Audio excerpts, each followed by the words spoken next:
بسم اللہ الرحمن الرحیم، ویلکم ٹو فکر ناؤ۔ آج کے پروگرام کا جو موضوع ہے وہ اسرائیل کی جنگ ہے۔ اسرائیل حماس کی جنگ کہنا چاہیے یا اسرائیل فلسطین کی جنگ کہنا چاہیے، جیسے بھی آپ چاہیں۔ تو وہ اس کا ریفرنس ہے۔ دو چیزیں اس میں ہیں، ایک تو یہ کہ جنگ جو ہے وہ کیسے ہو رہی ہے، اور زیادہ امپورٹنٹ جو ہے اور زیادہ تفصیل سے اس پہ بات ہوگی وہ یہ ہے کہ اس کے جو ہیں فوری طور پر نتائج و عواقب کیا ہوں، پاکستان پر، دیگر ممالک پر اس کے کیا اثرات ہوں گے، امریکہ پر اس کے کیا اثرات ہیں اور کیا اثرات آئندہ ہوں گے۔ جنگ کی جو صورتحال نظر آ رہی ہے وہ یہ ہے کہ حماس نے کیا سوچا، کیا سوچ کے حملہ کیا، اور اتنا کامیاب حملہ کیا، اسرائیل کو بالکل پتہ نہیں چلا کہ پہلے 200 آدمی اندر گھس گئے، پھر 1800 اور گھس گئے، اور وہ کسی کو بھی روک نہیں سکے۔ وہ ان کے 8 ملٹری بیسز پہ گھس گئے۔ ملٹری بیسز کے اندر جو سیکیورٹی کے اکوپمنٹ تھا وہ انہوں نے قابو کر لیا، اس کو ڈسٹرائے کر دیا۔ پہلے انہوں نے 4 کمیونیکیشن ٹاور جو لگے ہوئے تھے ان کو ڈسٹرائے کیا سے ڈرون کے ذریعے سے، اور بہت ہی وہ سوفسٹیکیٹڈ قسم کا، مطلب ایسی سوفسٹیکیشن جو کوئی ایکسپیکٹ نہیں کرتا کہ حماس جیسی آرگنائزیشن جو ہے اس قسم کی جو آرگنائزیشن ہے وہ ایسا اتنا سوفسٹیکیٹڈ اور اتنا لمبا چوڑا پلان بنا سکیں گے۔ لیکن بہرحال انہوں نے کیا، کیسے کیا اب اس پہ بات تحقیق ہوگی۔ اسرائیل کیسے سوتے رہ گئے، ان کو کیوں پتہ نہیں چلا۔ تو کیونکہ اسرائیل کا انحصار اس پہ تھا کہ اتنی بڑی فوج ہماری سامنے کھڑی ہے، اتنی ویل اکوپڈ ہے، اور اس سے بڑا یہ کہ ہمارے پاس جو ہے انٹیلیجنس کے سورسز جو ہیں وہ بہت مضبوط ہیں۔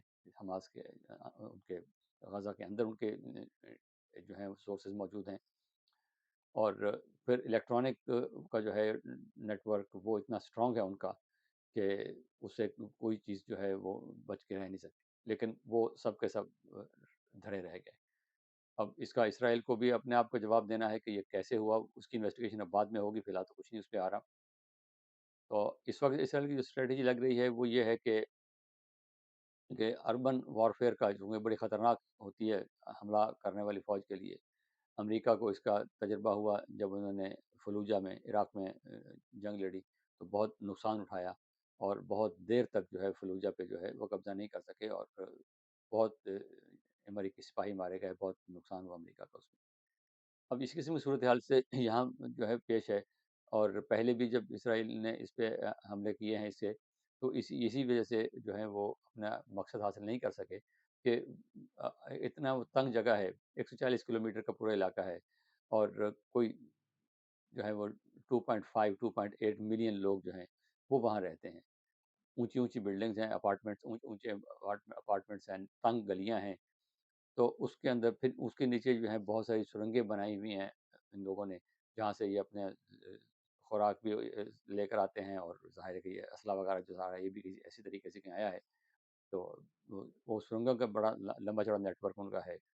ایجپٹ کی طرف بھی تھا، پھر بند کر دیا، پھر ابھی معلوم نہیں کیسے ہے، لیکن بہر اس کی جو اخباری رپورٹیں آ رہی ہوئی ہیں کہ وہ ٹنلز کا بہت بڑا نیٹ ورک وہاں موجود ہے، اور اس سے نمٹنا جو ہے وہ ان کے لیے کافی مشکل ہے۔ تو اس لیے اسرائیل جو ہے اس سے یہ کر رہا ہے کہ وہاں سے پہلے لوگوں کہہ رہے کہ آپ سب لوگ نکل جائیں یہاں سے۔ اب لوگ نکل جائیں گے تو پھر اسرائیل کے لیے یہ کہنا آسان ہوگا کہ جی ہم تو سویلین کو نہیں مارے، ہم تو یہاں جب صرف ٹیررسٹ رہ گئے، ہم ان کو مار رہے ہیں۔ اگر یہ سب لوگ نہیں جا سکتے، صرف ساؤتھ میں سارے لوگ چلے جائیں، 2.5 ملین کی پاپولیشن ہے، اور اس میں سے 1 ملین سے زیادہ لوگ جو ہیں وہ یہاں نارتھ میں رہتے ہیں، ان کو کہہ رہے ہیں کہ وہاں چلے جاؤ، ساؤتھ میں چلے جاؤ۔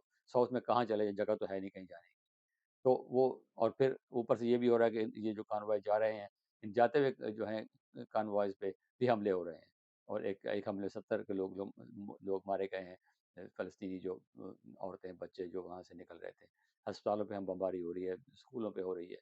تو اگرچہ وہ اسرائیل کلیم دیے گا کہ ہم بہت احتیاط کریں، لیکن بھر جنگ ہوتی ہے، یہ اس میں یہ کہنا کہ ہم بڑے احتیاط کر رہے ہیں، احتیاط کہنے کو کہتے ہیں، لیکن جب آپ گولے برسا رہے ہوں، ہوائی جہاز سے حملے کر رہے ہوں، اور جب آپ کو اتنے غصے میں ہوں، تو پھر یہ اس قسم کی احتیاطیں لوگ نہیں کرتے۔ تو اب صورتحال یہ ہے کہ اسرائیل کا جو ہے مدعا یہ ہے کہ اس کو جو ہے بالکل اس علاقے کو تباہ کر دیا جائے فزیکلی، لیکن ان کو جو رکاوٹ ہے اس وقت وہ یہ ہے کہ 150 کے قریب جو ان کے پاس یرغمالی ہیں ان کو کیا کیا جائے۔ اس میں امریکی بھی شامل ہیں، امریکی سٹیزن وہ بھی شامل ہیں، بہت سارے اور لوگ بھی شامل ہیں اس میں، اور ان کو کیسے رہا کرایا جائے، اور اگر ان کو بمباری بے تحاشا کی جائے تو یہ بھی ہے کہ جہاں حماس والے جو مارے جائیں گے تو وہ ہاسٹیج جو ہیں وہ بھی مارے جائیں گے.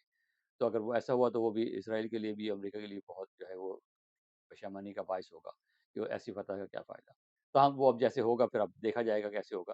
تو اسرائیل کا جو مدعا یہ لگتا ہے، اور حماس کا جو ہے وہ جو آبجیکٹو وہ یہ لگتا ہے کہ یہ حملہ کریں، اندر آئیں، اور پھر ہم ان سے نپٹیں گے. جب شہر کے اندر یہ داخل ہوئے، گلیوں کوچوں میں بازاروں میں جب یہ آئیں گے اور ٹنلز کے قریب آئیں گے اور سیڑھیوں پہ چڑھیں گے اور کسی بلڈنگ کے اندر گھسیں گے تو وہاں ہم ان سے لڑیں گے، ان کو ماریں گے. تو اب وہ یہ کہہ رہے ہیں کہ یہاں سے لوگ نکلے، اس لیے حماس والے لوگ کہہ رہے ہیں کہ آپ لوگ یہاں سے مت جائیں، یہیں پہ رہیں. اب وہ لگ تو یہ ہے کہ لوگ بے تحاشا نکل رہے ہیں، لیکن نکل کے بیچارے جائیں گے کہاں؟ تو یہ صورتحال تو جنگ کی بن رہی ہے. اگلا مسئلہ یہ ہے کہ جنگ شروع کرنا تو جو ہے وہ اتنا مشکل نہیں ہوتا. آپ بیٹھ کے پلان کر لیتے ہیں کہ جنگ شروع کر لیجیے، لیکن جنگ جب شروع ہوتی ہے تو اس کا پھر اپنا مومنٹم ہوتا ہے. وہ اس کے جو نتائج ہوتے ہیں ان کو فورسی کرنا ممکن نہیں ہوتا. یہ بڑے بڑے جرنیل، بڑے بڑے فاتحین جو ہے وہ اس میں تباہ بھی ہوئے ہیں اور اس میں جو ہے کامیاب بھی ہوئے کہ وہ اس کو کیلکولیٹ نہیں کر سکے کہ اگلا ایک قدم کیا ہوگا. کہ آپ اپنا تو سوچ لیتے ہیں کہ لیکن دشمنی طرف سے کیا ہوگا وہ جو ہے اس کو سوچنا مشکل ہوتا ہے. اب اس یہاں جو صورتحال ہے اس میں جو ایک پاسبلٹی ہے وہ یہ ہے، لبنان کی طرف سے حزب اللہ والے جو ہیں وہ اپنا محاذ کو غرب کر سکتے ہیں. اسی لیے امریکہ نے اپنا جو ہے وہ بحری بیڑا وہاں بھیج دیا ہے اسرائیل کے قریب کہ، اور وہ ایسا امکان نہیں ہے کہ اسرائیل امریکہ جو ہے وہ غزہ پہ بمباری کرے گا. اس کے لیے اس کو ضرورت بھی نہیں ہے، اسرائیل کے پاس بے تحاشا اسلحہ ہے، بے تحاشا نیشن ہے، تو وہ اس کو ضرورت نہیں ہے. تو وہ غالباً وہ ایز اے ڈیٹرنٹ بھیجا گیا ہے تاکہ ایران اور حزب اللہ اور یہ باقی اگر کوئی سیریا کی طرف سے یا کسی اور طرف سے ہو تو اس کو ڈرایا جا سکے، اس کو روکا جا سکے. اب وہ کامیاب ہوگا نہیں ہوگا وہ ابھی اس کا آگے آگے دیکھا جائے گا. اگلی بات جو ہے وہ ڈپلومیسی کی جو ہے، ڈپلومیٹکلی جو ہے ان کے فارن منسٹر جو ہیں وہ اب کئی دن سے وہیں پر ہیں. وہ اسرائیل کے آئے ہیں، وہاں سے وہ ایجپٹ اور سعودی عربیہ اور جارڈن اور ساری جگہ پہ وہ پھر رہے ہیں. ان کی کوشش یہ ہے کہ ان لوگوں کا تعاون حاصل کیا جائے. وہاں پر پرابلم یہ ہے کہ جو اسٹریٹ کا جو ہے عوام کا جو ہے رد عمل وہ سمپیتھیٹک ہے، بڑے اوور ویلمنگلی سمپیتھیٹک ہے وہ فلسطینیوں کے لیے. وہ جو ہے چاہتے ہیں کہ ان کی مدد کی جائے.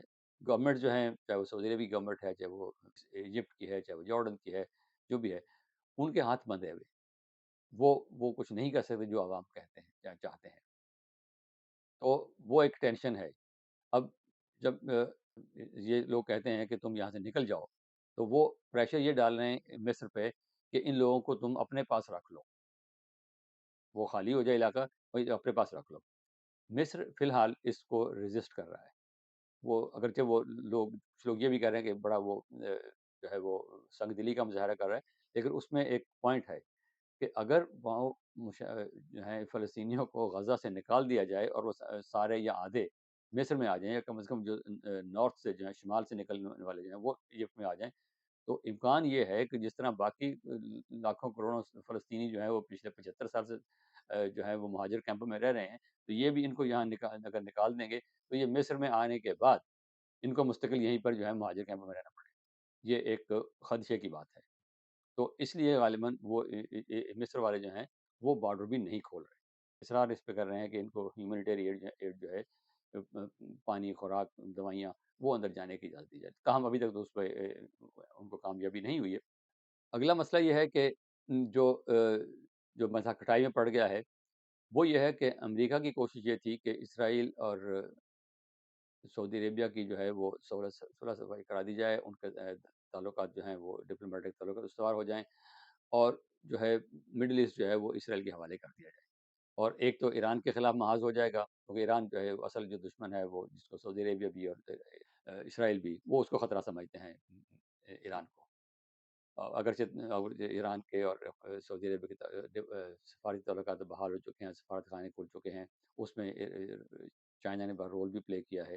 اور ابھی جو ہے وہ ایرانی صدر اور سعودی جو ڈیفیکٹو فرما روا ہیں محمد بن سلمان، ان کے درمیان ٹیلی فون پہ بات بھی ہوئی ہے، کیا بات ہوئی ہے ہمیں معلوم نہیں ہے، لیکن ان کے رابطے ہیں. تو یہ اب ایسا ممکن ہے یا نہیں ہے. تو اب یہ لگتا یہ ہے کہ وہ مسئلہ جو ہے وہ فی الحال آگے نہیں بڑھے گا. ختم ہو گیا ایسا کہنا مشکل ہے، لیکن فی الحال جو ہے فوری طور پر اس پہ آگے اقدام نہیں ہو سکے گا. اس کا نتیجہ یہ ہے کہ امریکہ جو یہ سوچ رہا تھا، اور یہ اوباما کے زمانے سے جب وہ پیوٹ ٹو دا پیسفک کی بات جب ہو رہی تھی کہ ساری توجہ جو ہے وہ ساؤتھ چائنا سی پہ اور انڈو پیسفک ایریا پہ کی جائے تاکہ چائنا کو روکا جا سکے. اس سے توجہ بڑھے گی کہ یہاں سے نکلنا مشکل ہو جائے گا.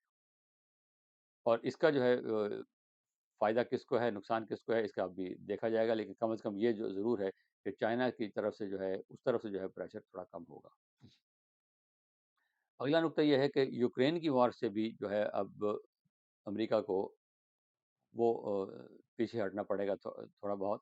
اور خبر یہ ہے کہ روس نے پہلے ہی جو ہے ایک قرارداد جو ہے سلامتی کونسل میں پیش کر دی ہے اس حوالے سے.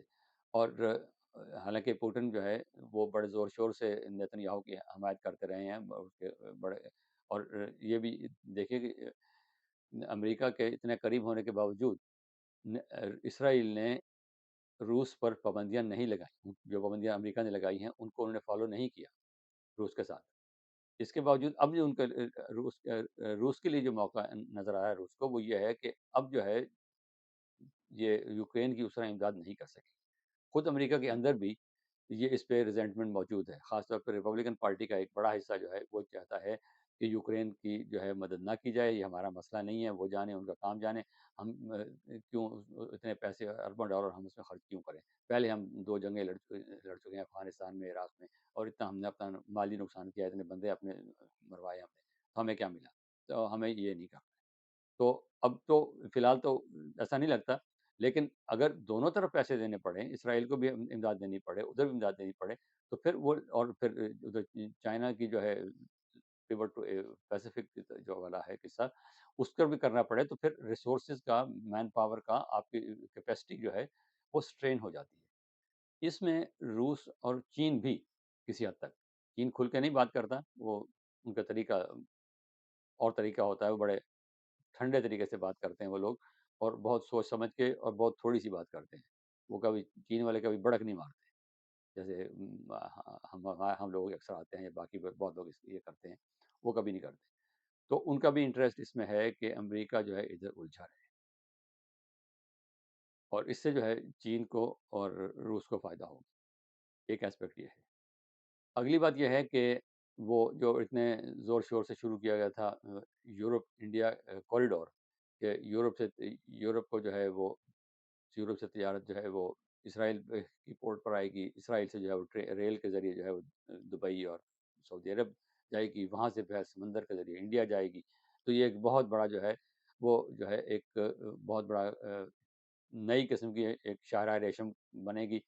چائنا کا جو پروجیکٹ سی پیک کا ہے، یا بیلٹ اینڈ روڈ انیشیٹو جو ان کا ہے، جس پہ اربوں ڈالر نے خرچ کیے ہیں، اس کے لیے اس کا ایک جواب یہ ہوگا. اب وہ بھی کھٹائی میں پڑتا نظر آ رہا ہے. اگر یہاں جنگ جاری رہتی ہے، کچھ عرصہ چلتا رہتا ہے، سعودی عربیہ اور اسرائیل کے جو ہے وہ تعلقات اس طرح آگے نہیں بڑھتے جس طرح کی توقع کی جا رہی تھی، تو یہ بھی جو ہے معاملہ کھٹائی میں پڑتا نظر آ رہا ہے. اس کا پاکستان پہ کیا اثر ہوگا؟ وہ اب ایک اثر تو یہ ہے کہ اگر کہیں بھی جنگ ہوتی ہے تو پہلی چیز تو یہ ہے کہ تیل کی قیمتیں بڑھنا شروع ہو جاتی ہیں، اس کی سپلائی مشکل ہو جاتی ہے، تیل کی قیمتیں وہ جو ہمارے جیسے پاکستان جیسے ممالک ہیں، ان کا جو ہے وہ پہلے ہی جو ہے وہ معاشی طور پہ ٹائٹ ہوتے ہیں، اور جب آئل کی قیمتیں بڑھتی ہیں تو صورتحال اور گمبھیر ہو جاتی ہے. ایک تو اثر یہ ہونے کا امکان ہے.